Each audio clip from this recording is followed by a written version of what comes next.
मानव विभिन्न भौगोलिक परिस्थितियों से जूझता हुआ एक दूसरे को अथवा एक परिवार दूसरे परिवार को पहचानने के लिए नस्ल को आधार मान लिया।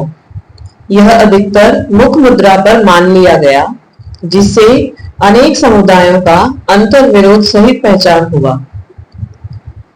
पुनः विभिन्न भौगोलिक परिस्थितियों के आधार पर ही मानव शरीर का रंग गोरा, काला, भूरा आदि नामों से स्वीकारा गया। यह प्रधानतः चमड़े की रसक्रिया और भौगोलिक परिस्थितियों के संयोग से और वंशानुषंगीय विधि से होना पाया जाता है। इसी के आधार पर परस्पर पहचान निर्भर हुआ। इससे तीव्रतम अंतर विरोध सहित अनेक समस्या और प्रश्न चिन्ह बनता ही गया। अपने परायों की दीवार और दृढ़ हुई। पूजा पाठ, प्रार्थना, अभ्यास, आराधना व साधनाओं के आधार पर समुदायों को पहचानने का प्रयास किया गया, जिसमें अनेक मत, संप्रदाय, पंथ, परंपराएं देखने को मिली। जाति, रंग, नस्ल, परंपराएं पहले से ही रही। इस प्रकार और भी समुदायों का उदय हुआ, जिससे अंतर विरोध और सुदृढ़ हुआ। प्रश्न चिन्हों की संख्या बढ़ी। ये सब अपने अपने आचरण परंपरा को दृढ़ता का रूप देने गए। इन सभी रूढ़ियों को अपने अपने समुदाय सीमा में स्वीकारा गया। इनके आदतों की विशेषताएं हर एक मोड़ मुद्दे में टकराव एवं प्रश्न चिन्ह को बनाता गया। यह सब धार्मिक राजनीतिक स्थिति की सामान्य समीक्षा रही। नेक्स्ट स्लाइड कर दीजिए। स्लाइड आगे बढ़ा। धन के आधार पर गरीबी अमीरी के असमानता अथवा अधिक विपन्नता को दूर करने के आधार पर आर्थिक राजनीति को प्रयोग किया गया और इसे प्रभावशील बनाने की विभिन्न देशकाल में कोशिशें की गई। अर्थात आर्थिक असमानता और सांस्कृतिक विषमताओं को दूर करने के लिए अथक प्रयत्न किया गया। उल्लेखनीय बात यह है कि ऐसे भरपूर प्रयत्नों के उपरांत भी धार्मिक राजनीति पर्यंत झेले गए विभिन्न समुदाय चेतना यथायथ बना हुआ देखा जाता है और इसी के आर्थिक विषमता के अनगिनत प्रश्न उलझते ही गए। इस प्रकार आर्थिक राजनीतिक धन के आधार पर ही मानव को दास बनाने के कार्य में व्यस्त हो गई। तो जो पूर्ववर्ती मान्यताएं थी, तो उस संविधान का जो आधार क्या है, तो वो समुदाय चेतना ना। समुदाय चेतना जो है आदिकाल में पहले नस्ल के आधार पर बनी है ना, और नस्ल का जो कारण है वो भौगोलिक परिस्थिति है। जो पहाड़ में रहते हैं, मैदान में रहते हैं, ठंडी जगह, गर्म जगह में रहते हैं, तो उनकी स्किन और आंखों का कलर बदल जाता है। तो उसके कारण से दूसरी मुख मुद्रा वाले को जो है अपना विरोधी मान लिया और उसके कारण से नस्ल के आधार पे और रंग के आधार पे जो है समुदाय बन गए और उनमें आपस में विरोध रहा। जो सेकेंड वर्ल्ड वार हुआ था वो नस्ल का वार था, नस्ल को लेकर। तो इन्हीं भौगोलिक परिस्थितियों के आधार पे शरीर का रंग जो है गोरा, काला, भूरा आदि, और वो कैसे होता है तो कह रहे हैं कि जो चमड़ी की जो रस क्रिया है भौगोलिक परिस्थिति के संयोग बस और वंशानुसंगी विधि से है ना, बस रंग और नस्ल और रंग जो है वो बनता है। और इसमें तीव्रतम अंतर विरोध सहित अनेक समस्याएं और प्रश्न बने रहे। मानव जाति बहुत साल तक इसी में जूझते रहे कि कौन सा नस्ल जो है सर्वश्रेष्ठ है ना। और कई लोगों ने इसको साबित करने की कोशिश की, जैसे हिटलर का सबसे बड़ा उदाहरण है कि उन्होंने इस बात को साबित करने का प्रयास किया कि जो नाजियों का जो नस्ल है वो दुनिया में सर्वश्रेष्ठ है। उसके लिए बहुत सारा छल प्रपंच भी किया और अंततः बड़ा विश्व हुआ, करोड़ों लोग उसमें मारे गए। लगभग 10 करोड़ के आसपास लोग मारे गए। पहले शुरू में 1 करोड़ 20 लाख के आसपास लोग जो है वार में मारे गए, और वार के बाद जो फ्लू वगैरह हुआ है ना, उसमें लगभग 10 करोड़ लोग मारे गए। ऐसे 10-12 करोड़ लोग जो है सेकेंड वर्ल्ड वार में केवल नस्ली हिंसा के कारण से। और इसके बाद भी नस्ल का कॉन्सेप्ट खत्म नहीं हुआ है ना, नस्ल बना ही रहा, रंग का भी बना रहा। जैसे अमेरिका में अभी भी काले गोरे को लेकर कॉन्फ्लिक्ट चलता है ना, और अभी भी रेसिज्म का बात करते हैं। जैसे भारत में भी इसको लाया गया, तो जिसको आर्यन और द्रविड़ कहते हैं, आर्यन और द्रविड़ में भी कॉन्फ्लिक्ट जो है वो बना रहा। आर्यन अपने को श्रेष्ठ मानते हैं, द्रविड़ अपने को श्रेष्ठ मानते हैं। कुछ लोग ये भी कहते हैं कि ये भारत में आयातित हुआ, बाहर से आया नस्ल का कॉन्सेप्ट। लेकिन भारत में भी समुदाय थे जो पूजा पाठ, प्रार्थना, अभ्यास, आराधना, साधनाओं के आधार पर समुदाय बने थे।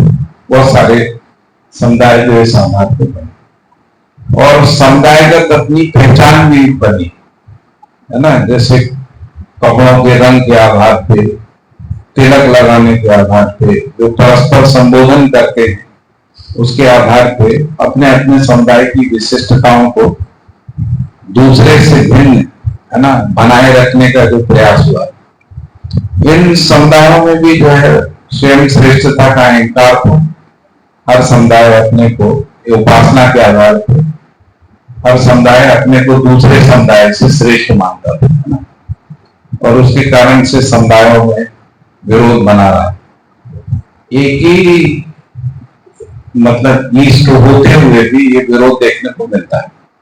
जैसे कृष्ण और विष्णु को है ना मानने वाले लोगों के अनेक समुदाय, और वो एक दूसरे के मंदिर में भी नहीं जाते है ना, उनमें परस्पर विरोध बना रहता है। उसके कारण से बहुत सारे अंतर विरोध जो है वो पैदा हुए है ना, समुदायों का कॉन्फ्लिक्ट जो है पैदा हुआ, और उसके कारण ये लिखा कि उनमें हर एक मोड़ में टकराव के और प्रश्न चिन्ह बनते गए, और फिर यह सब धार्मिक राजनीतिक स्थिति की सामान्य समीक्षा के रूप में स्पष्ट होता है। मतलब इन समुदायों के आधार पर धार्मिक राजनीति भी बनी, और धार्मिक राजनीति के आधार पर आपस में युद्ध भी हुए, समुदायों के युद्ध। ऐसा भी कुछ लोग कहते हैं कि शहर शासकों के बीच में युद्ध हुए, अलग अलग समुदायों में युद्ध की स्थितियों का वर्णन मिलता है। तो ये हुआ। और चौथा कह रहे कि धन के आधार पर जो राजनीति हुई जिसको इकोनॉमिक पॉलिटिक्स कहते हैं ना, तो इकोनॉमिक जो पॉलिटिक्स है उसमें अमीरी, गरीबी, असमानता अथवा अधिक विपन्नता को दूर करने के आधार पर आर्थिक राजनीति का प्रयोग हुआ, और इसे प्रभावशील बनाने की विभिन्न देशों में कोशिश की गई। अर्थात आर्थिक असमानता और सांस्कृतिक विषमताओं को दूर करने के अथक प्रयास हुए। भारत में भी हुआ। तो भारत ने सोशलिस्टिक इकोनॉमी जो है वो अपनाई, लेकिन अमीरी गरीबी की खाई जो है वो पाट नहीं पाए है ना। सोशलिस्टिक इकोनॉमी का मतलब है कि सभी लोगों को बराबर, आर्थिक रूप से बराबर होना चाहिए, लेकिन वो हो नहीं पाए। और इसके बाद उसमें आरक्षण वाला मुद्दा और हो गया, आर्थिक आधार पे अमीरी गरीबी को स्वीकार करते हुए है ना। तो ये भी एक प्रकार का समुदाय बन गया, गरीबों का, अमीरों का है ना। जैसे अभिजातियों का, जिसको अभिजात को क्या बोलते हैं अंग्रेजी में, इलीट। तो उससे इलिटिज्म भी आया है ना। इलिटिज्म का थ्योरी है। तो इलिटिज्म को यदि हम स्ट्रक्चर में देखेंगे तो ऐसा ट्रायंगल बनाएंगे आप, तो ट्रायंगल में सबसे ऊपर इलीट है ना। इलीट के नीचे जो है वो पॉलिटिकल लोग हैं, पॉलिटिकल लोग के नीचे जो है वो आर्मी है, और उसके नीचे गरीब लोग जो गरीब है। तो गरीबों का विरोध या गरीबों के विरोध से बचाने के लिए आर्मी और पुलिस का भूमिका है। तो गरीबों का विरोध किससे है? पॉलिटिकल लोगों से और इलीट से, है ना, क्योंकि इलीट जो है धरती के सर्वाधिक शोषण करने वाले लोग, जिनके पास सारी संपदा का अधिकार है। तो इसको कहते हैं कि वो स्ट्रक्चरलिज्म बोलते हैं, स्ट्रक्चरल फिलॉसफी उससे बनी, पॉलिटिकल इकोनॉमिक जो पॉलिटिक्स है उसमें, और वही बनी हुई है अभी, जो बनी हुई है यही है। तो हर जगह पे जो गरीब है वो पावरलेस है, और उनमें से कुछ लोग जो है पॉलिटिकल लोग जो मिडिल क्लास हैं, ज्यादातर मिडिल क्लास लोग या हायर मिडिल क्लास लोग जो है वो पॉलिटिक्स में, और ये भी जो जिनसे इन्फ्लुएंस्ड होते हैं वो इलीट है। जैसे आप अमेरिका में देखेंगे तो अमेरिका में जो अति संपन्न कारपोरेट घराने है ना, वो सबसे ऊपर है, सरकार भी वही चलाते हैं, और उसके नीचे सरकार है जो उनकी पॉलिसी ऐसी बनाती है कि उनको बचा के रखा जाए, इलीट के फेवर में पॉलिसी बनाते हैं। हमारे इंडिया में भी लोग आरोप लगाते हैं कि हमारी जो इकोनॉमी है वो कैपिटलिस्टों को सपोर्ट करती है, पूंजीपतियों को सपोर्ट करती है, और इन पूंजीपतियों के विरुद्ध जो जनता में आक्रोश होता है उसको दबाने के लिए पुलिस और आर्मी का उपयोग होता है। तो इससे भी कोई समस्या निकली नहीं, मतलब इससे जो आर्थिक विषमताएं भी नहीं निकली, और जो सांस्कृतिक विषमताएं थी समुदाय चेतना में, उनका भी समाधान नहीं हुआ। जबकि हमारे कॉन्स्टिट्यूशन में ये कहा गया कि सबको अवसर का समानता रहेगा, तो धर्म, जाति, नस्ल, इसके आधार पे कोई भेदभाव नहीं होगा। लेकिन इसके बावजूद भी सांस्कृतिक जो भेद था समुदाय चेतना में, उसका समाधान नहीं हुआ। इसमें संयुक्त राष्ट्र संघ जैसी संस्थाओं ने भी कोशिश की, है ना, तो इंटरफेथ डायलॉग चलाया पूरी दुनिया में कि सभी फेथों के बीच में कुछ एक विश्वास बन जाए, उसमें भी सफलता नहीं मिली। अभी इंटरफेथ से भी आगे जाके कोई स्पिरिचुअलिटी की बात कर रही है, स्पिरिचुअलिटी सब में कॉमन होती है, उसके आधार पे फेथों के बीच का जो आपस में जो अंतर्द्वंद है या परस्पर विरोध है उसको कम किया जा सकता। इन्हीं विरोध के कारण से बड़े बड़े युद्ध हैं, जैसे अभी जो इजराइल और हमास का युद्ध है ना, वो फेथ आधारित युद्ध है। जो यूक्रेन और रशिया का है वो इकोनॉमिक वार है ना, क्योंकि कुछ रिसोर्सेस पे रशिया कब्जा करना चाहता है और कुछ पे अमेरिका कब्जा करना चाहता है। तो अभी अमेरिका ने यूक्रेन को जो मदद देना थी वो इसलिए कहा कि हमने जो मदद दी थी उसके बदले में आप अपने जो खनिज की माइंस है वो हमको दे दीजिए। तो एक प्रकार से आर्थिक राजनीति जो है वो डोमिनेट करती है, लेकिन मानव जाति जो है इनसे मुक्त नहीं हो पाई।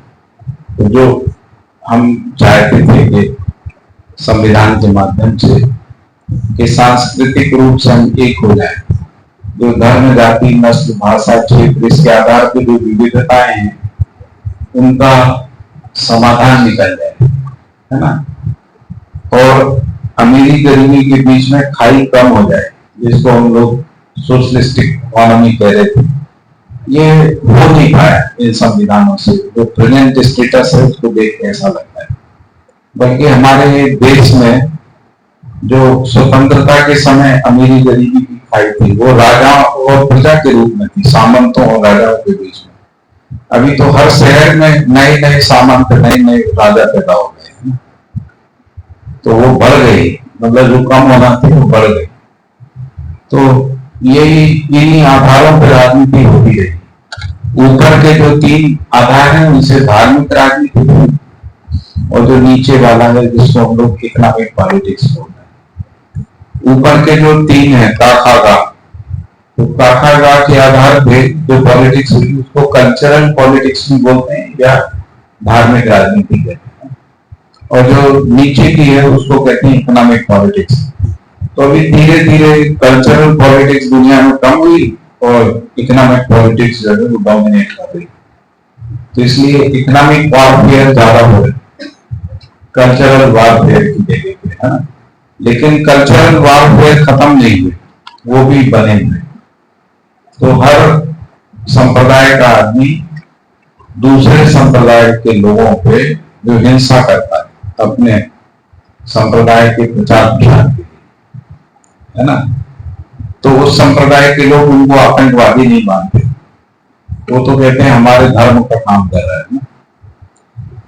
और ये स्थिति बनी रहने के कारण से संयुक्त राष्ट्र संघ में आतंकवाद को परिभाषित करना मुश्किल हो गया।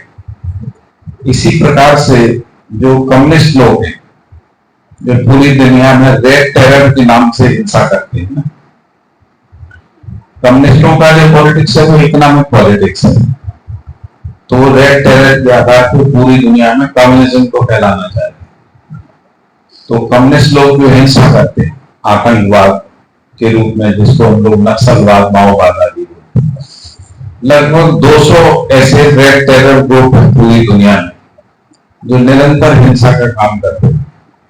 संयुक्त राष्ट्र संघ में उनको आतंकवादी नहीं बोलते, वो कहते हैं सोशल रेवोल्यूशनरी ग्रुप है ना, जबकि वो हिंसा का सहारा लेते हैं, है ना। अपने भारत में भी हम लोगों ने देखा माओवादी हिंसा में हजारों लोग मारे, लेकिन उनके पक्ष में भी लोग खड़े हो जाते हैं, उनके पक्ष में लोग केस लड़ते हैं, उनको जमानत दिलाते हैं, उनके पक्ष में वातावरण बनाते, राजनीतिक रैलियां निकालते, है ना। मीडिया वाले उसके पक्ष में लिखते हैं कि सोशल रेवोल्यूशनरी ग्रुप है ना, इनके ये परिवर्तन करना चाहते, मतलब जो कैपिटलिज्म है उसको कम करके, है ना, एक सोशलिस्टिक इकोनॉमी को लाना चाहते, उसके लिए हिंसा कर रहे।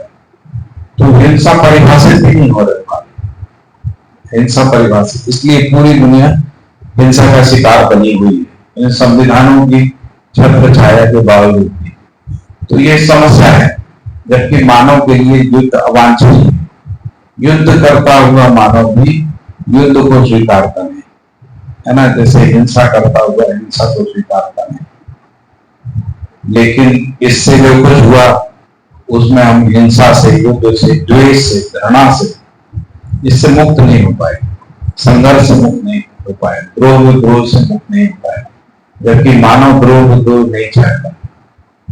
ठीक है, तो ये आधार था धार्मिक राजनीति, आर्थिक राजनीति। अब इसमें विधि कौन सी अपनाई गई इसको नियंत्रित करने के लिए? तो पूर्ववर्ती विधि।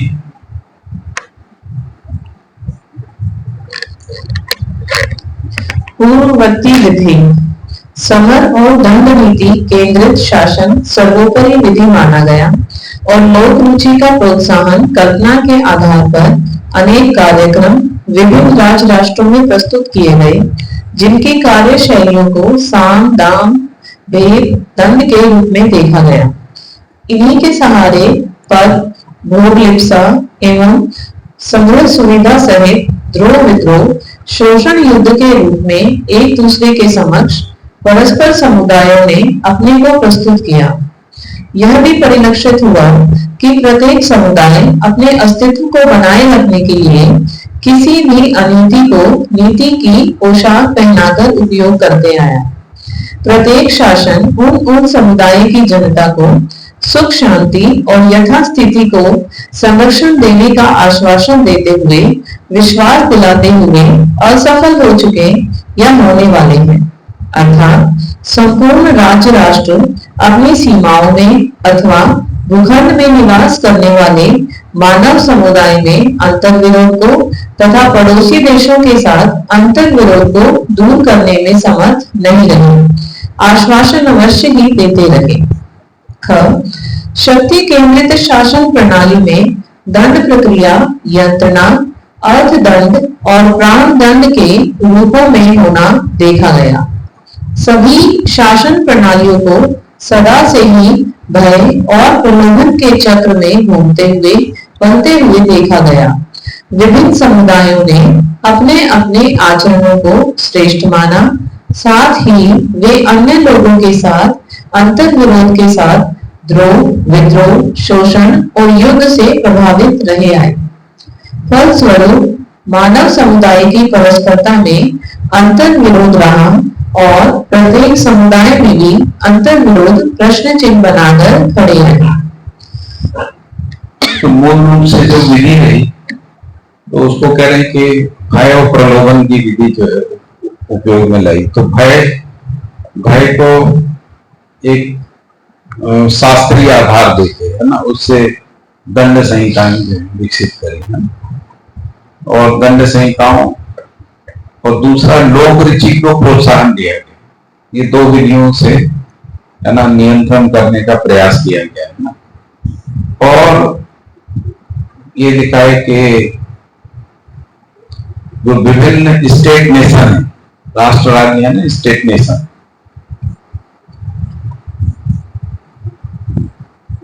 तो इनकी कार्यशैलियों को यदि हम लोग समझते हैं तो इनकी कार्यशैलियों में अपनी सत्ता में बने रहने के लिए साम दाम दंड भेद का प्रयोग हुआ। हम लोग चाणक्य के समय से सुनते आ रहे हैं साम दाम दंड भेद। यहां तक कि महाभारत में भी इसका उल्लेख है साम दाम दंड भेद का। कुछ रामचरितमानस में भी उल्लेख करा साम दाम दंड भेद। और अभी तक बना हुआ, अभी भी सब देश एक दूसरे देश के खिलाफ जो है साम दाम दंड भेद का प्रयोग करते हैं ना, प्रोपेगेंडा वार जिसको कहते हैं, कूटनीति का सहारा देते। और बाद में जब विज्ञान का युग आया तो सुविधा संग्रह के आधार पर भी जो द्रोह विद्रोह को हम लोग देखते हैं रिसोर्सेस पे कब्जा करने के कारण से, ये राज्यों के स्तर पे भी हुआ है, समुदायों के स्तर पे भी हुआ है। और जहां जो शक्तिशाली है वहां पे उसने भी अपने रिसोर्सेस पे कब्जे कर लिए। जैसे आप किसी भी प्रदेश में देखेंगे तो प्रदेश में जो शक्तिशाली माफिया है तो उसने बहुत सारे रिसोर्सेस पे कब्जा कर रखा और उसके कारण से माफिया पूरे में फैल गया। जैसे ये माफिया आपको मुंबई में मिलेगा, यूपी में, बिहार में, आंध्रा में, सब जगह मिलेगा, कर्नाटका में, केरल में, तमिलनाडु में, है ना, बड़े बड़े माफिया। पंजाब में है, हाँ, खनन है, कोयला है, कहीं जहां पे पानी है वहां पानी भी है, पानी पे कब्जा कर रखा है। जंगलों पे, जंगल खनिज के साथ जंगलों पे भी कोशिश हुई है बीच बीच में कि इनसे निकाला जाए, थोड़ा निकलता है फिर कोई नया माफिया आ जाता है, एक माफिया जाता है दूसरा आता है।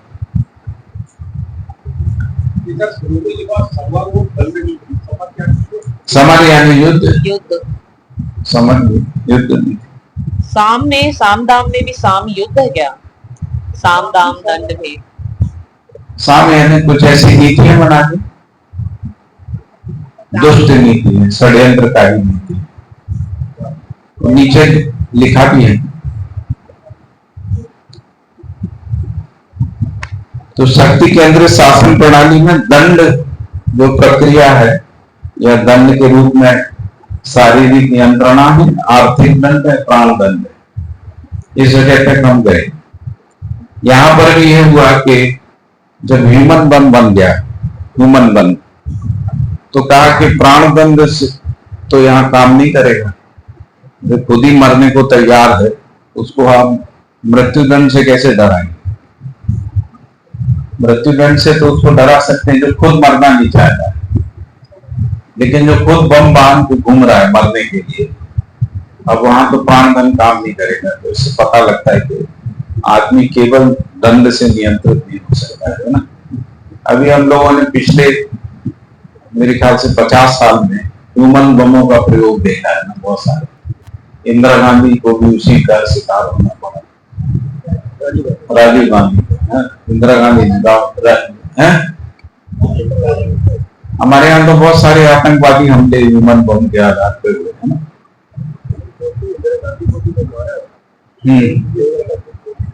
है? हाँ, मरना है। तो यही विधियों का हम लोग प्रयोग करते हैं। और इसमें लिखा है कि विभिन्न समुदायों ने अपने अपने आचरण को श्रेष्ठ माना है इसके बावजूद भी, यानी युद्ध, हिंसा, द्वेष, घृणा, स्वयं श्रेष्ठता का अहंकार, शोषण, अपराध में फंसे हुए होने के बावजूद भी सभी समुदाय अपने अपने आचरण को श्रेष्ठ माना। साथ ही वे अन्य लोगों के साथ जो है विरोध में, अंतर विरोध में भी और बाह्य विरोध में, जितने भी रिलीजियस संप्रदाय हैं सभी में आंतरिक कलह ही चलता है ना। जैसे इस्लाम है तो इस्लाम में शिया सुन्नियों के बीच में मतलब कई वर्षों से युद्ध चल रहा है। हिंदुओं में भी चल रहा है, बौद्धों में भी है, क्रिश्चियनिटी में भी है, सब जगह सभी में।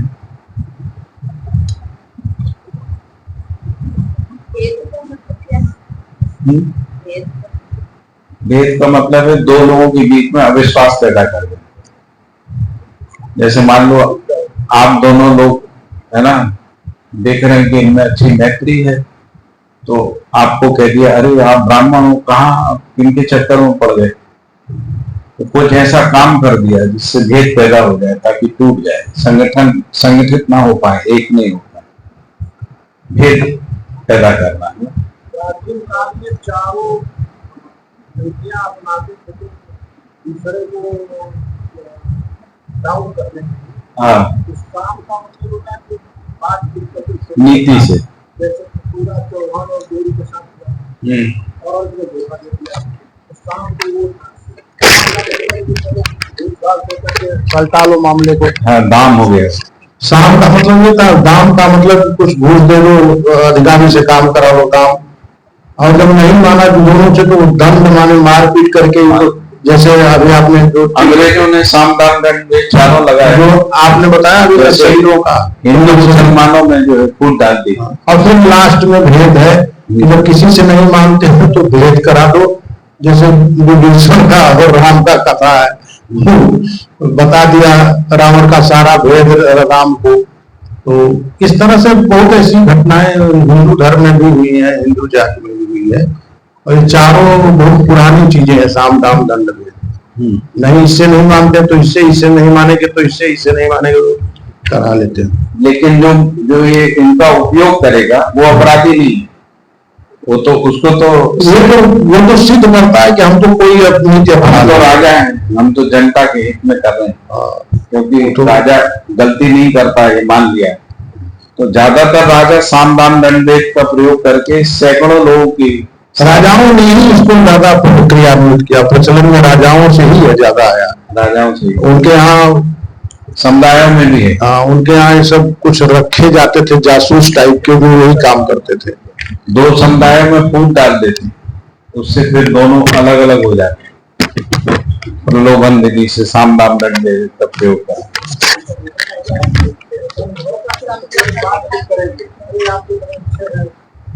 जैसे गोली में क्या उस किनारे नदी के किनारे चला गया, रात में चाइना ने भी ऐसे ही किया था। अब ये जो जिसको कहा कि जो पूर्ववर्ती मान्यताएं हैं, पूर्ववर्ती जो आधार है वो पूर्ववर्ती विधि है ना। इन तीनों के पीछे पूर्ववर्ती दर्शन क्या है, क्योंकि फिलॉसफी के आधार पर तीनों चीजें बनती है ना। तो इसमें आगे पूर्ववर्ती विधियों की बात आई, दर्शन की बात। पूर्ववर्ती दर्शन क रहस्य मूलक ईश्वर केंद्रित चिंतन ज्ञान बनाम आदर्शवाद। इसी के साथ आगम और निगम प्रबंध मानव परंपरा में स्थापित हुआ है। आगम और निगम प्रबंध मानव परंपरा में स्थापित हुआ है। अस्थिरता, अनिश्चयता मूलक तर्क सम्मत वस्तु केंद्रित चिंतन ज्ञान बनाम विज्ञान। इसके समर्थन में तकनीकी एवं प्रौद्योगिकी प्रयोग विधियां स्पष्ट हो चुकी हैं। ये दोनों तो स्पष्ट हैं। इसमें आगम और निगम है। आगम का मतलब है ऊपर से अवतरित होता है ईश्वर से, निगम का मतलब है ईश्वर में विलय हो जाता है, उसको कह रहे आगम निगम तंत्र। विगत यानी पूर्व का, पूर्व की, पूर्व हैं? विगत यानी पूर्व का पिछला। पूर्ववर्ती विचारों के रूप में द्वंद्वात्मक, भौतिकवाद, संघर्षात्मक, जनवाद, रहस्यात्मक, अध्यात्मवाद, अधिदेवीवाद व अधिभौतिकवाद। तो ये विचार तो यही है जिसको अंग्रेजी में डायलेक्टिक मटेरियलिज्म बोल रहे हैं। संघर्षात्मक जनवाद भी उसी से निकला है, मटेरियलिज्म से, है ना। डायलेक्टिक मटेरियलिज्म कार्ल मार्क्स का जो दर्शन था, विचार था, उसको डायलेक्टिक मटेरियलिज्म, द्वंद्वात्मक भौतिकवाद है। दो क्लास है। द्वंद्व का मतलब है जैसे जो शोषण करने वाला और शोषित करने वाला, इसमें द्वंद्व चलता है, बर्जुआ शोषण और शोषित। उसका उसकी फिलोसॉफिकल आधार क्या है? तो परमाणु में जो है नेगेटिव पॉजिटिव होता है ना, वहां से लिया। तो परमाणु में भी नेगेटिव पॉजिटिव के बीच में कॉन्फ्लिक्ट बना रहता है, डायलेक्ट बना रहता है। तो वही ह्यूमन सिविलाइजेशन में भी बना रहता है। हाँ, सर्वहारा और बुर्जुआ वो दूसरी भाषा, शोषण और शोषित एक दूसरी भाषा, दोनों का अर्थ एक ही है। तो जो रूस में क्रांति हुई, तो जो शोषण करने वाला जो वर्ग था, जिसको जार बोलते थे, जार यानी राजा, तो जार शाही यानी राजशाही के खिलाफ रूस में क्रांति हुई। तो किसने की? तो जो श्रमिक था, सर्वहारा, उसने किया। और क्रांति में भी लाखों लोग मारे गए। सब जगह यही होता है, फ्रांस में भी यही थी।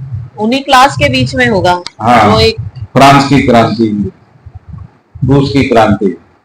तो ये जो क्रांति को जन्म देने के लिए, ये जो जिसको रेड टेरर बोलते हैं ना, जो माओवादी ग्रुप, आतंक, ये जो अपने नक्सलवादी, एमएल है, हमारे यहाँ भी 10-12 ऐसे जिसको हम लोग कह रहे हैं कि क्रांति करने वाले जो है ना, क्रांतिकारी नहीं बोलेंगे उनको, मतलब रेड टेरर जो है उसका था, है ना। तो क्रांति के नाम से, है ना, लाल सलाम, लाल सलाम है ना। लाल का मतलब जो रक्त से बना हुआ है, मतलब हम रेडी टू सेक्रीफाइस आवर्सेल्व्स।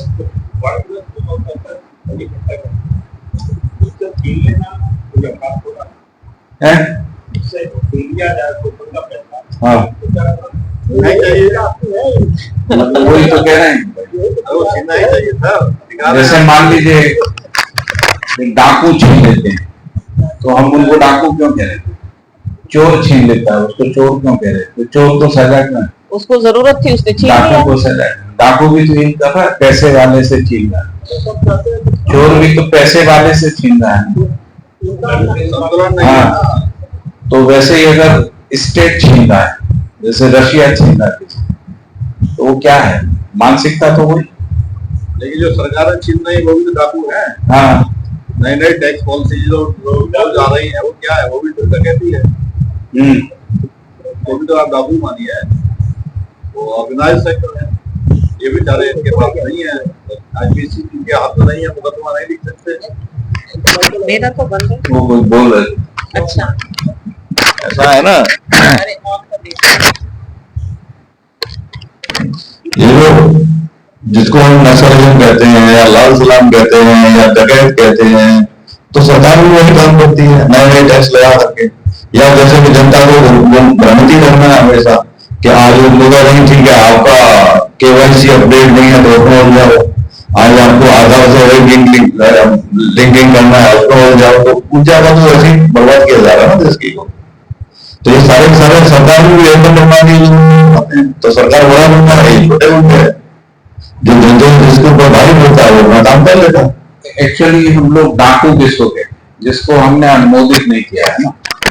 सरकार को हमने विधि सम्मत तरीके से अनुमोदन दिया है ना, तो इसलिए हम उनको सरकारी डाकू नहीं बोल सकते, है ना।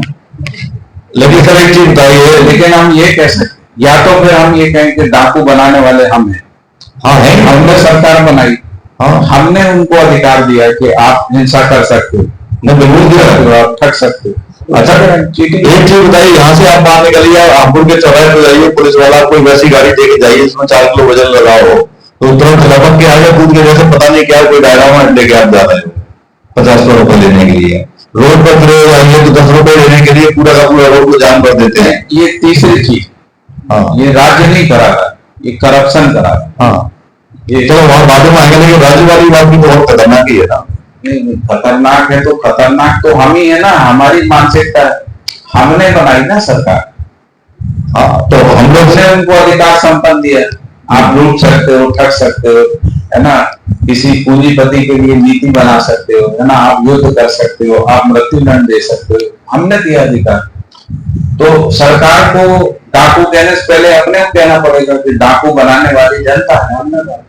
जैसे कि लेकिन जो डाकू है उनको जनता ने नहीं अधिकृत किया है, चोरों को अधिकृत नहीं किया है। यदि हम चोरों को भी अधिकृत कर दें तो हम फिर ये नहीं कहेंगे कि वो चोर हैं, हम ये कहेंगे तो हमारे ही काम कर रहे हैं। जैसे कि चाहते हैं कि भाई अमीरी गरीबी के बीच में खाई खत्म हो और चोर लोग कर रहे हैं तो वो तो क्रांतिकारी है, वो तो हमारी क्रांति के लिए हम कर रहे हैं। नहीं, लेकिन इसमें सर में थोड़ा सा अंतर समझना पड़ेगा, है ना। जैसे एक उदाहरण देता हूँ मैं आपको, तो जैसे अभी टीवी डिबेट होती है तो सरकार की आलोचना करना मुश्किल होता है ना, तो क्योंकि सरकार तो जनता की है, भाई जनता ने चुना, बहुमत के आधार पर सरकार बनती है, तो आप ये कैसे कह सकते हो। तो या तो आप जो जनवादी तंत्र है उसके खिलाफ है, प्रजातंत्र के खिलाफ। और इसमें भी आप देखिए कि वो कहते हैं कि युद्ध तो आर्मी लड़ती है, लेकिन आर्मी कुछ करती है तो ठीक है, सरकार अगर करती है तो गलत है, ऐसा नहीं। इसलिए कहते हैं नहीं, आर्मी तो सब कुछ ठीक करती है, आर्मी गड़बड़ नहीं है, नेता गड़बड़ है, ऐसा हम लोग नहीं है। जैसे डिबेट में तो यही आता है, पूरा टीवी डिबेट। नहीं, आप देखिए ना जम्मू कश्मीर में जो पत्थरबाजों के ऊपर जो कर्नल था, जो जिस लड़के से पत्थरबाजी कर रहे थे उसमें से कुछ को अपनी गाड़ी पर जबरदस्ती उठा के ले गया, उसका कोर्ट मार्शल हुआ, बेचारा जेल काट रहा, उसकी क्या गलती थी। वो तो वो विधि का प्रश्न, वो विधि वाला प्रश्न। जैसे कि हमारे बड़े साहब ने कहा कि अदानी का प्रोजेक्ट है ऑस्ट्रेलिया में, मैंने कहा यहाँ की फंडिंग नहीं हो सकती थी, एसबीआई के चेयरमैन को बुलाया, बोला 12,000 करोड़ रुपए देने हैं, नहीं तो ताला लगाने के लिए तैयार हो जाओ। तो वो तो हम लोग कह ही रहे थे, जो कैपिटलिस्टिक इकोनॉमी है उसमें पूंजीपतियों के समर्थन में होता है। दूसरी ये जो थ्योरी है जो आप बात कर रहे हैं, इसमें भी दो हिस्से, एक है जिसको कहते हैं कॉन्स्पिरेसी थ्योरी, एक तो सच होता है जैसा मोदी जी ने बुलाया है, कह दिया, जैसे आप देख रहे थे वहां। मैं देख रही हूँ चेयरमैन से पर्सनली उसने हमको बताया, सुनो तो आप मेरी बात, हम जानते हो, हम तो लड़ाई कर गया हो, हम भी जानते हैं ना, हम तो मीडिया के आदमी हैं, रोज कॉन्स्पिरेसी थ्योरी बनाने वालों को हम जानते हैं। आपको पता है कि जब धीरूभाई अंबानी इंदिरा गांधी से लंदन में मिले थे, कम से कम 20 बड़े एडिटर यहाँ कहते थे जैसे वो आंख से देख रहे हैं, संजय की आंख से, साथ में बैठ के। अरे फिर वो आए, फिर इंदिरा जी ने वेट कराया, फिर वो घुसे तो मुस्कुराए, ये राजीव गांधी से, है ना, वो मुस्कुराए, फिर गले मिले, ऐसा हुआ जैसे आंखों देखा हाल बना। नहीं जैसे कि कॉन्स्पिरेसी थ्योरी और सबकी स्टोरी में थोड़ा थोड़ा अंतर रहता था। मैंने तो कई एडिटर्स की स्टोरियां सुनी है ना, सब श्रीलंका में तो बोला भी का फोन आया था, मैं तो स्टेटमेंट आया। नहीं, मैं ये नहीं कह रहा, वो भी कॉन्स्पिरेसी है क्या? मैं बिल्कुल ये नहीं कह रहा हूँ कि ये ऐसा होता नहीं, होता ही है, तभी तो कॉन्स्पिरेसी बनती है ना। लेकिन हर कॉन्स्पिरेसी सही नहीं होती, जो साम दाम दंड भेद इस सबके कुचक्कर में रहती है ना। तो लोग अवसरवादी तरीके से जो है ना ये काम करते हैं, अपना सस्पिशियस बनाने, आदमी को सस्पिशियस बनाना है तो कोई एक कॉन्स्पिरेसी थ्योरी क्रिएट करते हैं, उसको मीडिया से हाइप मिलता है, पब्लिक डिस्कोर्सेस में आ जाता है, और इसके बाद जो है वो वोट बैंक राजनीति शुरू हो जाती है। तो कहीं ना कहीं होता है जो आप कह रहे हैं, कहीं ना कहीं होता है, उसी से कॉन्स्पिरेसी बनती है। जैसे मान लो आपने एक आदमी का फेवर किया इलीगल तरीके से, तो 10 लोगों का फेवर किया होगा, ये कॉन्स्पिरेसी थ्योरी बन सकती है ना। इनके साथ ये किया, इनके लिए उन्होंने ऐसा किया था, वो गए, वो विदेश में गए थे तो इसीलिए गए थे कि उनका शेयर वैल्यू बढ़ जाए, उनका बिजनेस बढ़ जाए, या ये वारी इसीलिए हुआ था कि हम एक बार अपने हथियारों का प्रयोग कर लें ताकि हमारा मार्केट ऊपर आ जाए। ये सब थ्योरीज बनती रहती, क्योंकि ट्रांसपेरेंसी नहीं है ना, क्योंकि स्पष्टता नहीं है, क्योंकि ये संविधान ही ऐसा है। नहीं, वो तो हर बार के बारे में आप देखते ही हैं कि जितने भी आर्म्स लॉबी हैं उन सबके अलग अलग सिस्टम चलते ही हैं और आज भी चल रहे हैं। न्यूज में देखिए, जब युद्ध होता है तो युद्ध में क्या हुआ इसकी चर्चा थोड़ी होती है, हथियारों पे ज्यादा होती है, हथियारों पे बात ज्यादा होती है। ये वाला मिसाइल, वो वाला मिसाइल, इतना स्पीड, उतना स्पीड, इतनी मारक क्षमता, उतनी मारक क्षमता, इनके पास इतने हथियार, हमारे पास इनका ये लड़ाकू विमान, हमारा ये लड़ाकू, है ना।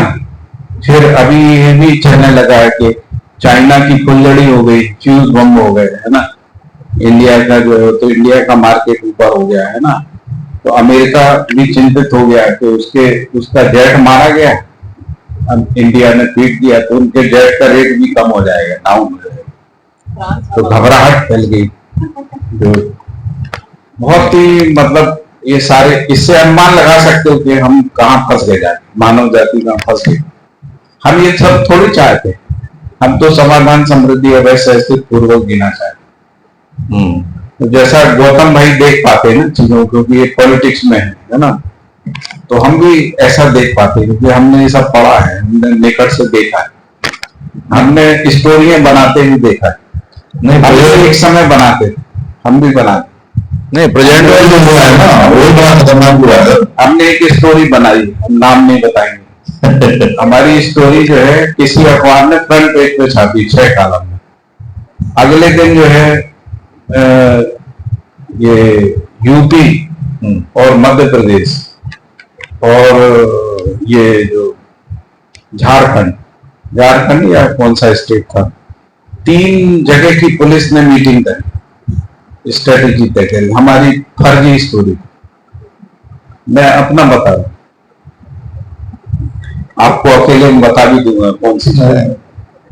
नहीं, अभी जो हुआ ना इसमें सबसे ज्यादा अमेरिका ही पिटा है सर। तो ये जो मीडिया के लोग हैं ना, ये उतने ही क्रूकुट हैं जितने पॉलिटिशियंस हैं, बल्कि उनसे कई गुना ज्यादा भी है, क्योंकि ये पॉलिटिशियंस का कैरियर नष्ट खत्म कर सकते हैं, इनमें इतनी ताकत होती है।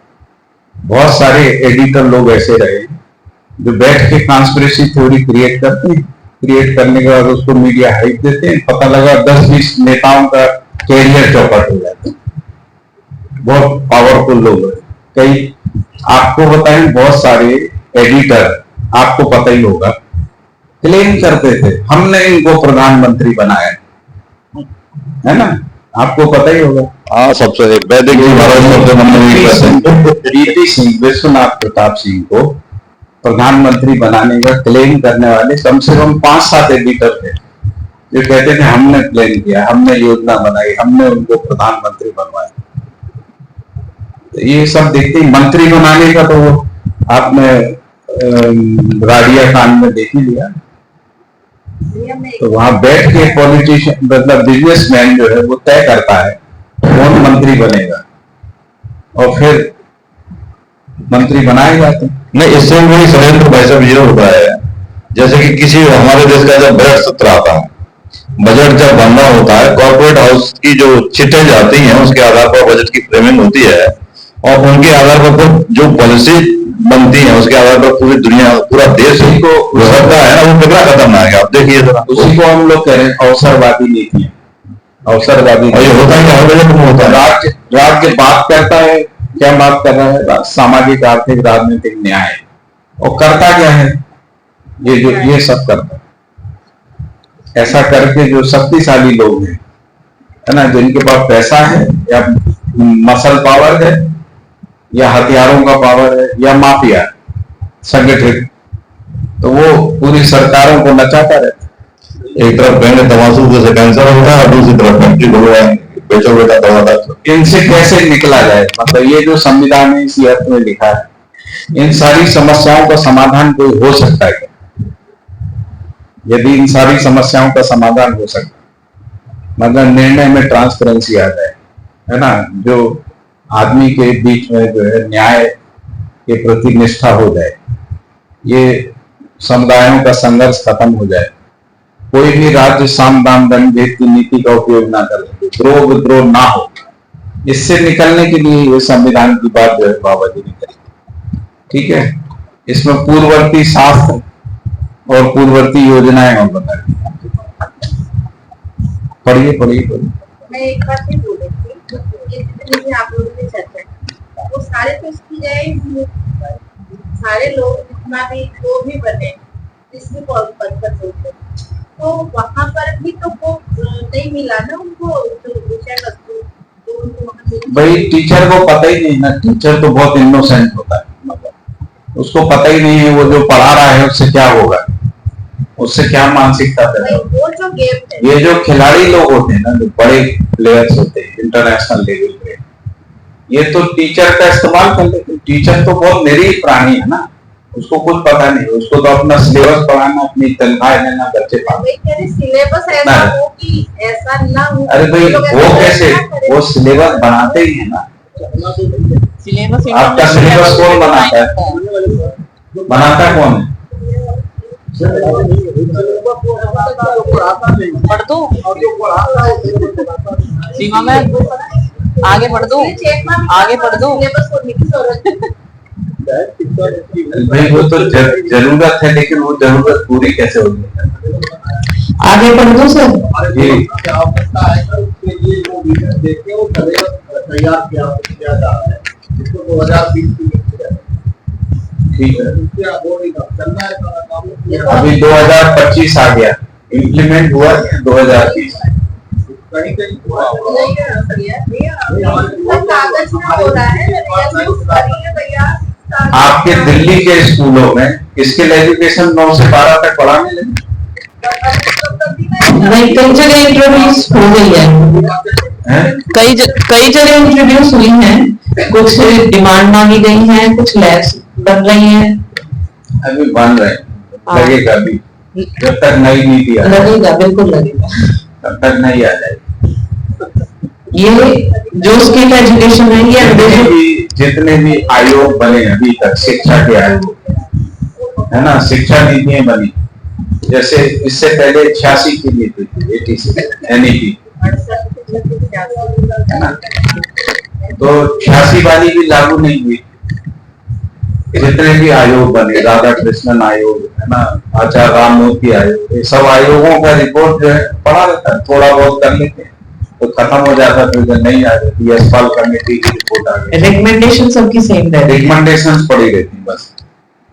अभी 5 साल हो गया 2020 को, क्या हुआ? सिलेबस भी नहीं बने, टेक्स्ट बुक नहीं बनी, इम्प्लीमेंटेशन नहीं हुआ। उसमें लिखा है कि स्कूलों को क्लब करेंगे, उनके रिसोर्सेज को शेयर किया जाएगा। कौन से स्कूल में होगा? कौन सा स्कूल अपना शेयर कर रहा है लाइब्रेरीज को या जिसको अपन दूसरे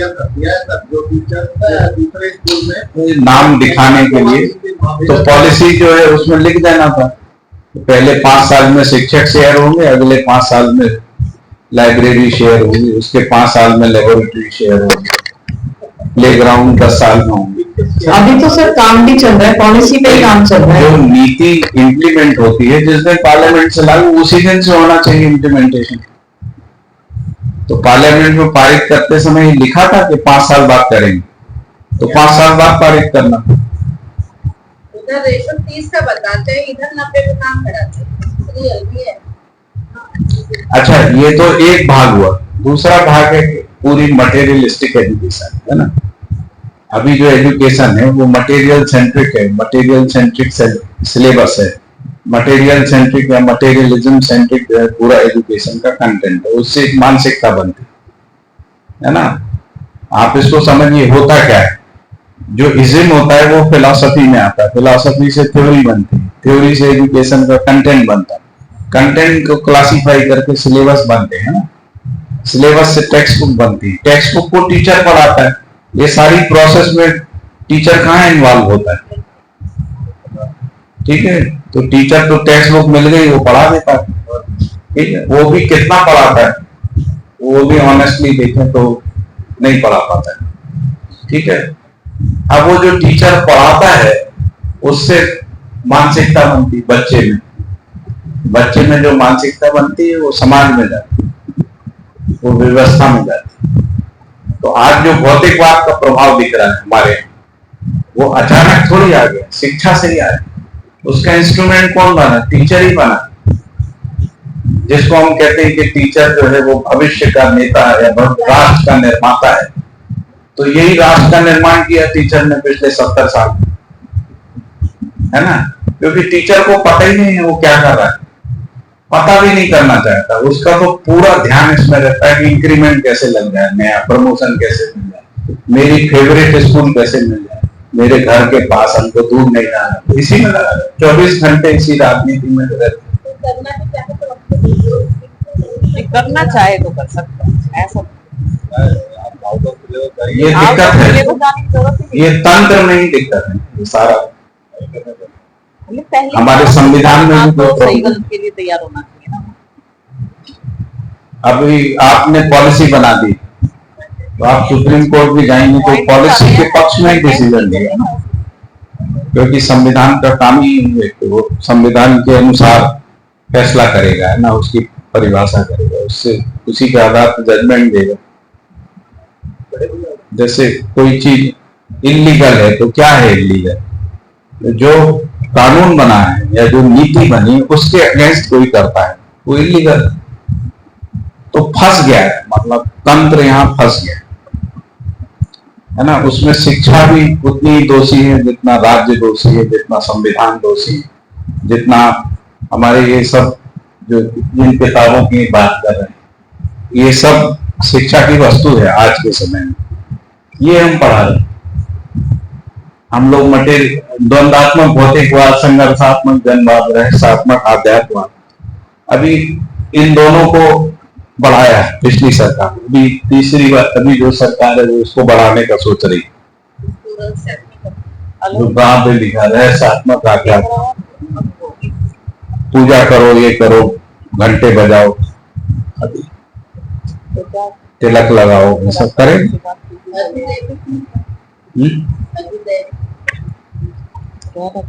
अधिदेवी का मतलब है देवी से जगत का उत्पत्ति, आध्यात्म का मतलब है ब्रह्म से जगत का। अधिभौतिक का मतलब है कोई भौतिकता से बड़ी कोई ताकत है, उससे जो है जगत का उत्पत्ति, उसको अधिभौतिक है। यानी भौतिकता से बड़ी कोई ताकत है, जिसको हम लोग परमात्मा ईश्वर को, ठीक है। फिर इसमें ये लिखा है कि इनके जो शास्त्र है, तो अभी जो पूरी इकोनॉमिक्स है, अर्थशास्त्र है, वो कैसा है? लाभोन्मुखी। जैसे हम कहेंगे जो IIM है, IIM है ना, IIM में जितना सरकार पैसा लगाती है, उससे जो भी कुछ निकलता है, क्या उससे आर्थिक न्याय निकलता है? जैसे हम IIT में इतना पैसा खर्चा करते हैं, क्या उससे राज्य के लिए कुछ निकलता है? या IIT का आदमी जाके अमेरिका, नासा, इस सब में जाके IT कंपनी में कॉर्पोरेट के लिए काम करता है? तो पैसा हम खर्च कर रहे हैं, 10, 20, 25 करोड़ एक स्टूडेंट पे खर्च कर रहे हैं। वो स्टूडेंट जाके नासा में, IT कंपनी में, किसी कॉर्पोरेट में जाके जो है इस देश के खिलाफ इकोनॉमी को सपोर्ट करते हैं, अनुमोदन कर रहा है। तो ये सारे अंतर्द्वंद है जिसको मैं कह रहा हूँ, ये कॉन्फ्लिक्ट है। IIM से आर्थिक न्याय निकलना चाहिए, क्योंकि आपके संविधान कह रहा है सामाजिक, आर्थिक, राजनीतिक न्याय, तो नहीं निकल रहा। ये समस्या है। अमीरी गरीबी की खाई नहीं पड़ रही, जो समुदायों के बीच में जो संघर्ष है वो कम ही नहीं हो रहा है ना, जिसको हम लोग सामुदायिक या सांस्कृतिक विषमता कह रहे हैं, उसका समापन नहीं हो रहा है। हमने जब संविधान बनाया था तो हमने कहा था कि भारत में सब नागरिक बराबर होंगे। कहाँ हुए बराबर? आज तक नहीं हो पाए। अब इसको स्वीकारना चाहिए, नहीं हुआ, जबकि हम ऐसा चाहते थे, है ना। एक समय तो हमको पता भी नहीं था, तो हम शिकार होते थे, जिसको हम लोग धार्मिक राजनीति कह रहे हैं, क्योंकि वो रहस्यात्मक थी। लेकिन ये संविधान जब बना तब हमको पता था कि हमको ये अचीव करना है। 75 साल में हम अचीव नहीं कर पाए, बल्कि और ज्यादा विषमताएं बढ़ी। इसको जांच के देखा जा सकता। अब ये है कि इसको रोने से तो कोई मतलब नहीं, तो विकल्प देखना पड़ेगा। विकल्प पे भी बहुत सारे लोगों ने विकल्पात्मक कॉन्स्टिट्यूशन बनाए, है ना। आरएसएस ने भी एक बार एक इंडियन एक्सप्रेस में खबर छपी थी कि आरएस लॉन्च देयर कॉन्स्टिट्यूशन। बाद में जब उसका विरोध हुआ तो एक हफ्ते के बाद आरएसएस ने प्रेस कॉन्फ्रेंस करके कहा हमने कोई कॉन्स्टिट्यूशन नहीं बनाया। याद है आपको घटना? ऐसा क्योंकि हमारे पास विकल्प नहीं, ये पहला संविधान है जो विकल्प की बात कर रहा है ना। और इन सब आधारों पे बात कर रहा है, पूर्ववर्ती योजना, पूर्ववर्ती विचार, इस सब का विकल्प, विधि का विकल्प, दर्शन का विकल्प, आधार का विकल्प, मान्यता का विकल्प, इन पांचों को विकल्पात्मक तरीके से करा है। तो ये समीक्षा है। जैसे हमारा जो समाज शास्त्र है वो भोगोन्मादी है। हम पूरे सोसाइटी में कंज्यूमरिज्म को बढ़ा रहे हैं। आप देख लीजिए, आजादी से के समय से लेके आज तक उपभोक्तावाद कम हुआ है, बढ़ा है। भोग की प्रवृत्ति बढ़ी है, कम। तो हम तो ये नहीं चाहते थे। और कामोन्मादी मनोविज्ञान, कामोन्माद का प्रचार प्रसार मीडिया के माध्यम से, शिक्षा से, है ना, किताबों से, उपन्यास से, नॉवेल से, फिल्मों से, ये सबसे बड़ा। तो कामोन्मादी मनोविज्ञान को किसने स्टैब्लिश किया? एजुकेशन ने। एजुकेशन से ही समझना है सारा भोग का जो सामग्री है या भोग का प्रचार प्रसार है सबके पीछे सरकार ही होती है। सरकार भी होती है और कई बार जो है हमारी जो भ्रमित जुडिशरी भी होती है ना। जैसे ये होमोसेक्सुअलिटी को जुडिशरी ने किया, सरकार ने थोड़ी किया।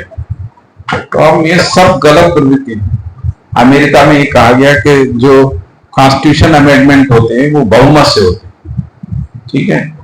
तो एक स्टेट की सुप्रीम कोर्ट ने जो है वहां पर होमोसेक्सुअलिटी के पक्ष में डिसीजन दे दिया, वो लॉ बन गया। उसी लॉ के आधार पर दूसरे सुप्रीम कोर्ट ने उसको डिसीजन दे दिया, पूरे अमेरिका में हो गया। बाद में अमेरिका में इस पर चर्चा हुई बहुत, तो सर्वे किया तो पता लगा केवल 2% आबादी इसके पक्ष में है। तो 98% आबादी जिसके विरोध में है, इसके बावजूद भी वो आपका लॉ बन गया। हमारे देश में भी ऐसे सुप्रीम कोर्ट ने फैसला कर दिया। पता लगा इस देश की आबादी का 2%, 3% आबादी नहीं चाहती है कि, और हम कहते हैं कि सुप्रीम कोर्ट प्रजातंत्र का संरक्षक है। ऐसे सैकड़ों डिसीजन, अगर उसको जिसको कहते हैं कि सर्वे कर ले तो पता लगेगा आबादी के 2%, 1%, 3% लोग ही उसके पक्ष में, बाकी पक्ष में नहीं। लेकिन मुझे लगता है कि भूटान के अंदर वोट वालों में जो बैठे हैं ना, जिनका कुछ गरीब होते हैं, आपकी विधि से यही निकलता है। मतलब जो आपका जो विधि है उससे हिंसा, युद्ध, मारपीट, कत्ल, डकैती,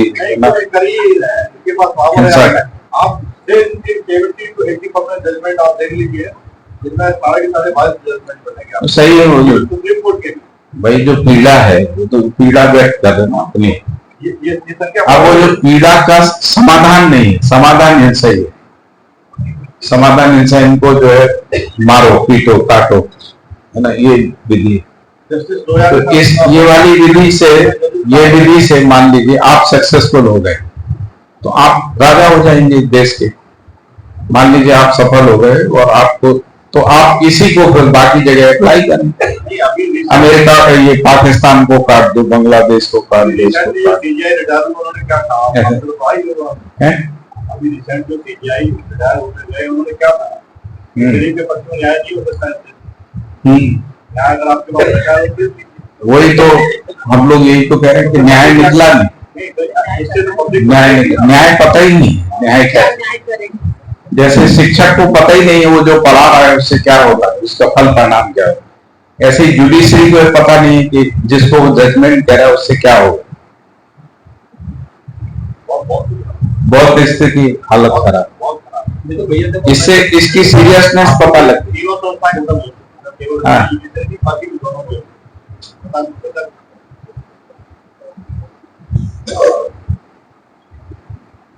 ये संवैधानिक व्यवस्था तो लागू क्यों नहीं होता? है। और जो लोग सर्वाधिक कूटनीतिक लोग होते हैं ना,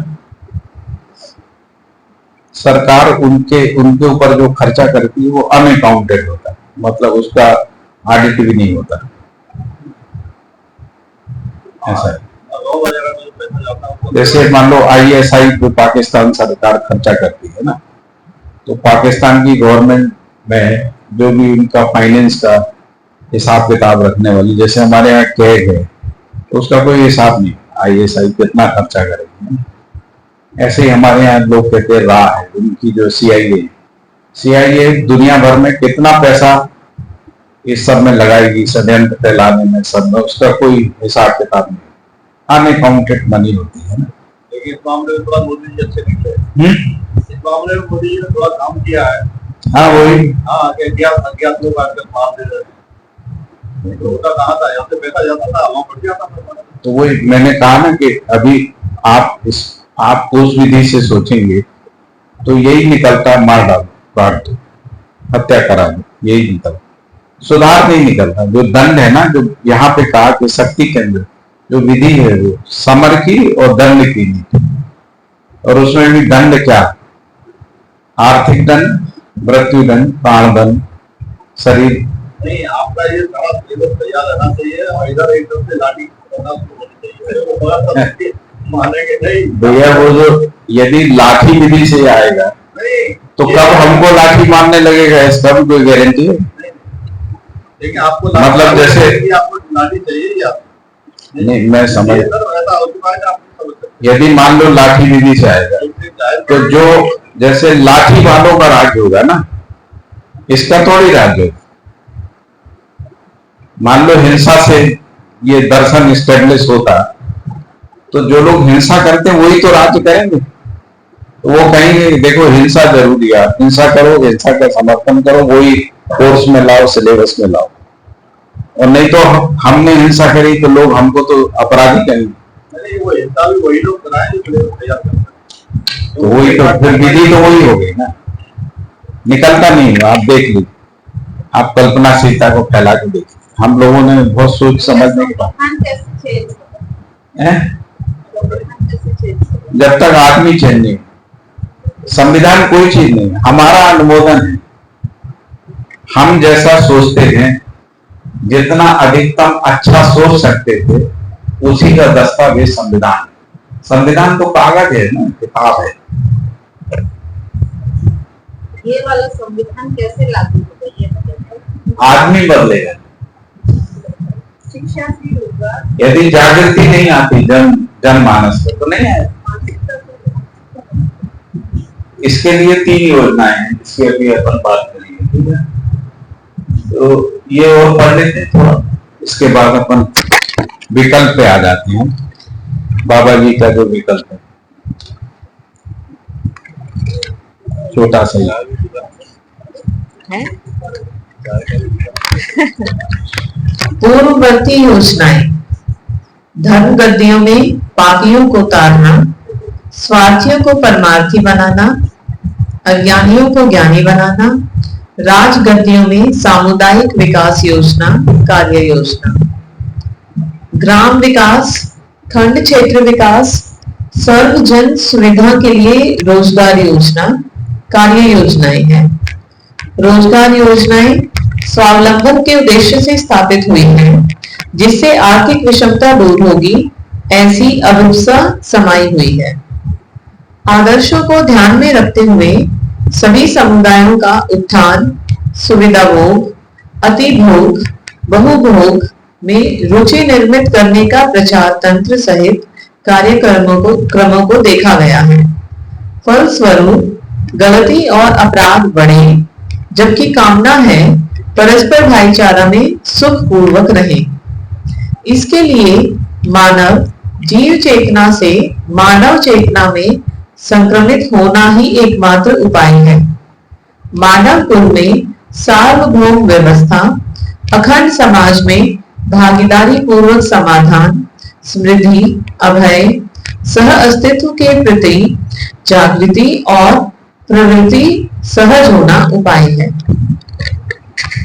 तो देखिए निष्कर्ष में ये लिखा है कि ये जो कुछ भी हुआ है तो इससे गलती और अपराध बड़े बड़े हैं, जबकि कामना क्या थी? कामना ये थी कि परस्पर भाईचारा बढ़ेगा, सुख बढ़ेगा। ये कामना जनमानस की कामना है। वो धर्मगतियों में भी कामना यही है, भाईचारा बढ़े, सुख बढ़े। संविधान का भी कामना यही है। पापियों को ताड़ना वो कैसे होगा? ये इसका थोड़ा प्रकाश डालिए। अभी तक सारी धर्मगतियां क्या बोलती है? वही तो हम पापियों को ताड़ना। ये विगत के संविधानों की बात कर रहे हैं, विगत के संविधान में पूर्ववर्ती योजना है। धर्म जो है वो पापियों को ताड़ने का काम करता है, क्योंकि सभी जन्म से पापी होते हैं, है ना? मन में क्या है? और ये बात जो है वो यहाँ तक नहीं, रिपब्लिक में भी यही है, जो प्लेटो का रिपब्लिक है उसमें भी यही बात थी। अकेला यहाँ की बात नहीं, पूरे ग्लोबल लेवल पे यही रहा। अभी जो धर्म ग्रंथ हैं उसमें क्या आश्वासन है ना?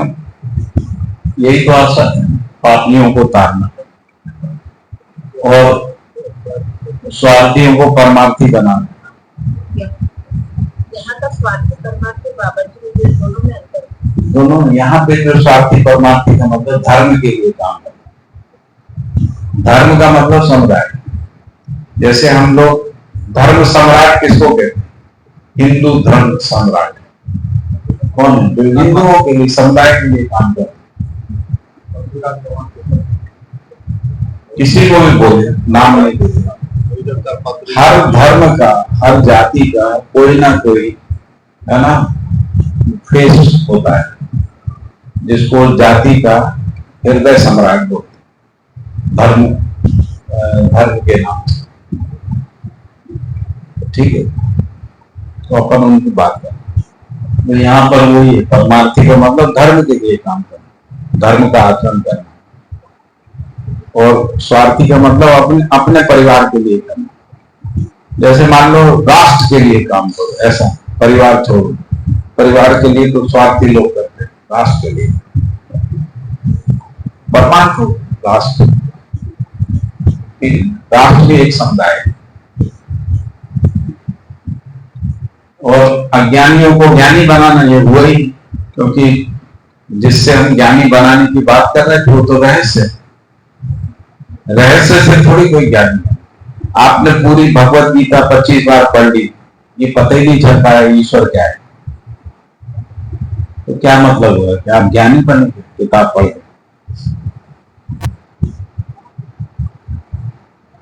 तो ज्ञानी का मतलब हम समझ गए आत्मा क्या है, परमात्मा क्या है, जगत क्या है, इसको हम समझ गए। यदि समझ गए तो ज्ञानी, नहीं समझे रहस्य का रहस्य बना रहा तो किताब पढ़ने का फायदा क्या?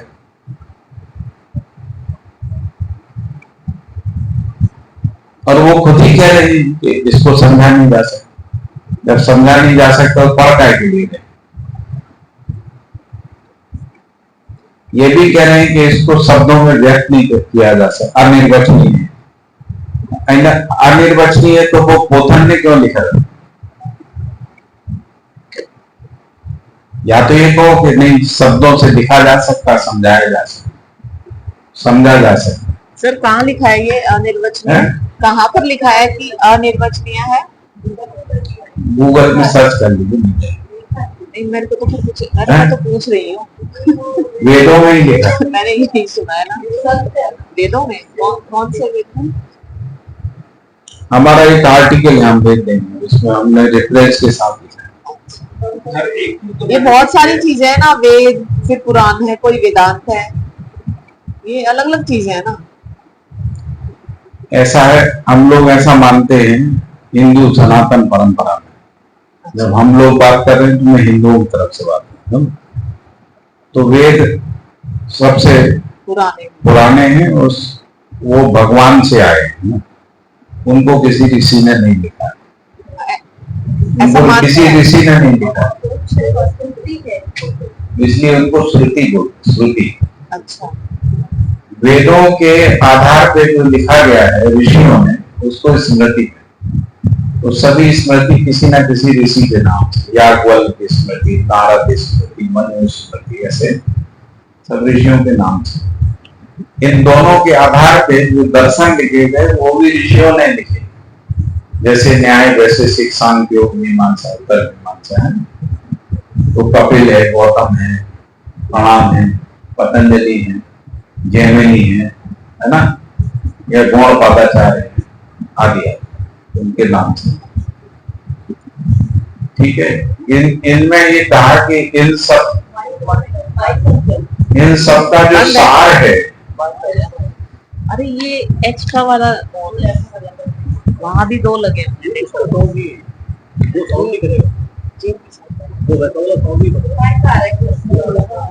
हमारे पंखे से मेरे को उस समय बहुत गर्मी लग रही थी, इधर आ जाए पर कैमरा लगाना है। उधर दूसरा है।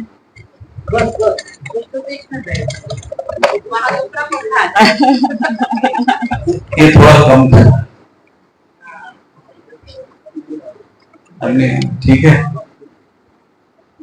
तो हम क्या कर रहे हैं, हाँ, दर्शन तो हमने कहा कि शंकराचार्य जी ने कहा कि पूरी परंपरा की प्रस्थान बिंदु 3 है। ठीक है, तो पहला प्रस्थान बिंदु जो है उपनिषद है, दूसरा श्रीमद् भगवद गीता है, और तीसरा जो है ब्रह्म सूत्र है। प्रस्थान त्रयी इसको बोलते हैं। तो जो तीसरा प्रस्थान है जिसको हम लोग ब्रह्म सूत्र कहते हैं, उसके आधार पे उत्तर मीमांसा है। उत्तर मीमांसा के जितने 6 आचार्य हैं, 6 आचार्यों ने जो बात की है वो उत्तर मीमांसा की व्याख्या के रूप में है। उससे 6 मत निकले हैं, अद्वैत, द्वैताद्वैत, विशिष्टाद्वैत, शुद्धाद्वैत और कौन सा, शुद्धाद्वैत, द्वैताद्वैत, द्वैताद्वैत और अचिंत्य भेदाद्वैत। 6 मत निकले हैं। ये भी सब किसी आचार्य के नाम से, शंकराचार्य, माधवाचार्य, रामानुजाचार्य, वल्लभाचार्य, निम्बकाचार्य और चैतन्य महाप्रभु, है ना। इससे पूर्व जो है वो जो जैमिनी का धर्म है ना, मीमांसा, उससे पूर्व पातंजलि का योग सूत्र है, योग मीमांसा, और उससे पूर्व जो है वो वस्तु मीमांसा है, जिसमें न्याय, वैशेषिक, सांख्य, कपिल, गौतम और कणाद का है ना, कणाद का वैशेषिक दर्शन है। ये सब आस्तिक है, इसमें नास्तिक कोई नहीं, सब आस्तिक। नास्तिक तो जैनिज्म, नास्तिक तो चारवाक है हमारे यहाँ, चारवाक है, वो जैन और बौद्ध है। हाँ, जैन, बौद्ध और चारवाक। जैन और नास्तिक का मतलब होता है जो वेदों की सत्ता को नहीं मानते हैं, वेदों के जो गेंद, वेदों की सत्ता को जो नहीं, मतलब उन्होंने जो अपने दार्शनिक निष्कर्ष निकाले हैं वो वेद के आधार पर नहीं, वो स्वतंत्र दार्शनिक निष्कर्ष नहीं। इसलिए जो वेदों को मानने वाले लोग थे उन्होंने उनको नास्तिक कहा है। इसका ये मतलब नहीं है कि जो जैन लोग हैं वो ईश्वर को या आत्मा को नहीं मानते, वो आत्मा को मानते। तो कुल मिला के ये सारा अनुसंधान हुआ है ना। इसमें आत्मा रहस्य बना है सभी परंपराओं, परमात्मा भी रहस्य बना है। और जो विधि थी, जो आश्वासन था कि हम ऐसा करेंगे तो स्वर्ग में जाएंगे, नरक में जाएंगे, स्वर्ग नरक भी रहस्य बना रहा है, मोक्ष भी रहस्य बना रहा है। मोक्ष क्या होता है, मोक्ष होने से क्या होता है, वो रहस्य बना है। एक ऐसी कल्पना जरूर है कि सब कुछ बढ़िया हो जाता है, शांत हो जाता है, ठीक हो जाता है, मौन हो जाता है, आदि आदि। उसको भी यदि आप उसको पढ़ेंगे तो उसमें भी मतभेद है बहुत सारी बातें, है ना। ठीक है, तो इसीलिए बाबा जी कह रहे हैं रहस्य जो है उससे मुक्ति नहीं, रहस्य में तृप्ति नहीं है। और इसीलिए इस परंपरा के जो धारक वाहक लोग थे वो भौतिकवाद के सामने नतमस्तक हो गए। हमने भौतिकवाद को कौन लोग लाए? जो वेदों के बड़े विद्वान होते थे, जो इस सनातन परंपरा के विद्वान लोग थे, वही लोग भौतिकवाद को, कम्युनिज्म को इस देश में ले गए। शिक्षा में, व्यवस्था में, सभी में वही लोग लेते हैं। हम उन्हीं को महापुरुष बोलते हैं, अच्छा, उन्हीं को हम महापुरुष। कैसे लाए हम?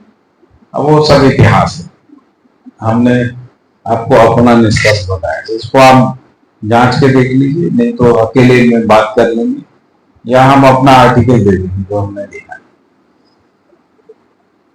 आप तो सूची बना के निकाल के देखिए, जो लोगों ने कम्युनिज्म को इस देश में लेके आए वो सब भारतीय दर्शन वेदांत के बड़े विद्वान। ठीक है, एक आध का नाम आपको याद है? पीछे कोई स्वार्थ रहा होगा। कम्युनिज्म तो बाहर उधर की नहीं है, कार्ल मार्क्स से नहीं चली कम्युनिज्म का वेक्टर। तो कार्ल मार्क्स से जो चला वो तो वहां चला, फिर उधर रशिया, वहां से चाइना- हिंदुस्तान कौन लेके आया? कार्ल मार्क्स तो आया नहीं हिंदुस्तान, ना लेनिन आया ना स्टालिन आया, कौन लेके आया? पढ़े लिखे लोग, कौन से पढ़े लिखे? सभी रेवोल्यूशन पढ़े होंगे, फ्रेंच रेवोल्यूशन भी जितने पढ़ा होगा, सोशलिस्ट रशियन भी लोग पढ़ा होगा। हैं, जितने कम्युनिस्ट हैं, उनकी सूची बना के देख लीजिए, क्या वो विद्वान नहीं है क्या वेदांत? नहीं, वो तो बहुत ज्यादा विद्वान होते हैं, पढ़े लिखे लोग होते हैं, बहुत ज्यादा विद्वान। मतलब इतना